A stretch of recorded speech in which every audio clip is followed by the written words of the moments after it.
주 안에 사랑하는 성도 여러분 반갑습니다. 9월 12일 화요일 오늘 함께 나눌 생명의 삶 본문은 히브리서 7장 11절에서 22절까지의 말씀입니다.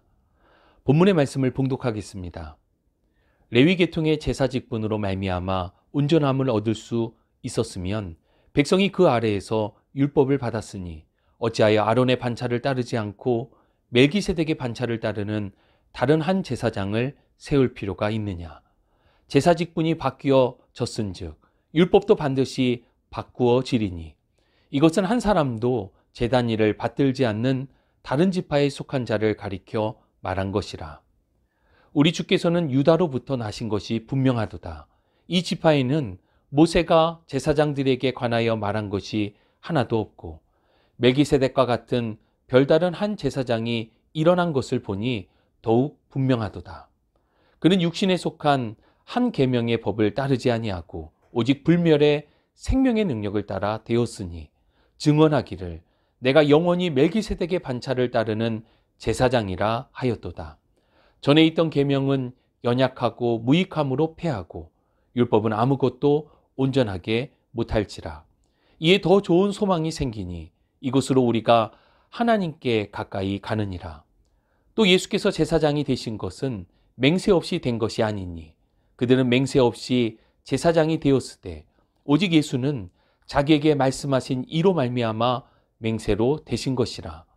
주께서 맹세하시고 뉘치지 아니하시리니 내가 영원히 제사장이라 하셨도다. 이와 같이 예수는 더 좋은 언약의 보증이 되셨느니라. 아멘. 성막에서 제사의 일을 담당했던 제사장들은 모두 이스라엘 레위 지파였습니다. 그리고 그러한 제사장 전체를 대표하는 한 사람이 바로 대제사장입니다. 대제사장은 하나님 앞에서 이스라엘 백성들을 대표하였고 제사와 관련한 일들의 총 책임자였습니다. 최초의 대제사장은 모세의 형 아론이었고 아론 이후에는 아론의 직계 자손이 그 직무를 계승하는 1인 종신직 형태였습니다. 대제사장의 주요 역할은 성소에서 이루어지는 모든 일들을 감독하고 섬기는 일이었습니다. 그리고 상황에 따라서 우림과 둠밈을 통해 하나님의 뜻을 묻고 구하기도 했습니다. 대제사장의 중요한 역할 가운데 하나는 1년에 한 번 대속죄일이 되면 언약궤가 있는 하나님의 지성소로 들어가 백성들을 위한 속죄죄를 드린 것입니다.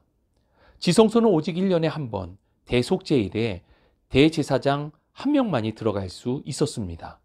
대제사장은 백성들을 대신하여 해마다 백성들의 모든 죄에 대한 속죄의 제사를 하나님께 드렸습니다. 이렇게 서두에 대제사장에 대하여 살펴본 이유는 오늘 본문의 말씀이 두 계열의 대제사장을 비교하며 설명하고 있기 때문입니다. 본문 11절을 보면 레위 계통의 제사장, 즉 대제사장에 대하여 이야기하며 또 다른 제사장인 멜기세덱을 주목하고 있습니다. 11절에 아론의 반차, 멜기세덱의 반차라는 표현이 나오는데 여기서 반차는 당시에 군대 용어로 쓰이던 헬라어 탁시스라고 하는 단어입니다.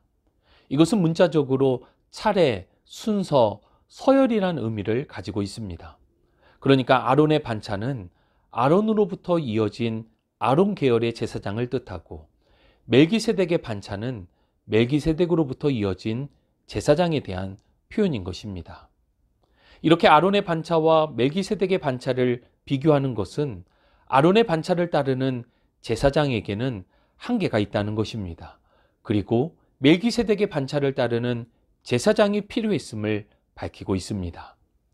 11절과 12절은 아론과 멜기세덱의 제사장 반차에 대한 비교 표현 외에도 이와 더불어서 율법에 대해서도 함께 말씀하고 있습니다. 제사장의 반차에 대한 변화와 더불어 율법도 바뀌어야 한다는 것입니다. 여기서 오해하지 말아야 할 것은 제사장들이 잘못되었고 율법이 잘못되었다는 것이 아닙니다. 본문은 완전한 대제사장으로 그리고 율법을 완성하기 위해 오신 율법의 완성자로서의 예수 그리스도를 조명하고 있다는 것입니다. 그렇게 본문은 아론과 멜기세덱, 율법과 세계명을 비교하며 함께 설명하고 있습니다. 13절과 14절은 그가 유다 지파, 다윗의 자손으로서 오신 예수 그리스도이심을 지칭하고 있습니다. 그리고 17절을 보면 이미 구약을 통하여 증언하였듯이 그리스도가 영원히 멜기세덱의 반차를 따르는 제사장이라 하신 말씀을 인용합니다. 이 말씀은 시편 110편 4절 여호와는 맹세하고 변하지 아니하시리라 이르시기를 너는 멜기세덱의 서열을 따라 영원한 제사장이라 하셨도다. 그리스도에 대한 표현을 그대로 인용한 말씀입니다. 그리고 18절과 19절은 율법의 한계성에 대해서 말씀해 주십니다. 율법은 연약하고 무익하여 패하게 되고 아무것도 온전하게 못한다는 것입니다. 이 말씀은 우리로 이 율법 안에서 완전한 자는 없다는 것입니다. 곧 율법을 모두 지킴으로 구원받을 수 있는 사람은 없다는 것입니다. 그렇기 때문에 우리 모두에게 더 좋은 소망을 주셨는데 그분이 바로 예수 그리스도이십니다.